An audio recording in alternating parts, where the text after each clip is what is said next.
Chapter 7. So the king and Haman came to banquet with Esther the queen.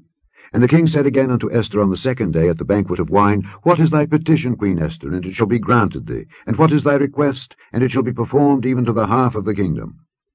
Then Esther the queen answered and said, If I have found favour in thy sight, O king, and if it please the king, let my life be given me at my petition, and my people at my request.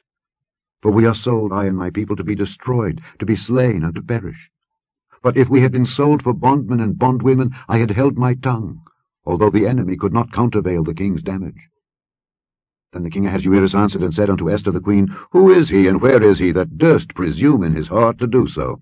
And Esther said, The adversary and enemy is this wicked Haman. Then Haman was afraid before the king and the queen. And the king, arising from the banquet of wine in his wrath, went into the palace garden. And Haman stood up to make request for his life to Esther the queen, for he saw that there was evil determined against him by the king. Then the king returned out of the palace garden into the place of the banquet of wine, and Haman was fallen upon the bed whereon Esther was. Then said the king, Will he force the queen also before me in the house? As the word went out of the king's mouth, they covered Haman's face. And Harbona, one of the chamberlains, said before the king, Behold also the gallows 50 cubits high, which Haman had made for Mordecai, who had spoken good for the king, standeth in the house of Haman. Then the king said, Hang him thereon. So they hanged Haman on the gallows that he had prepared for Mordecai.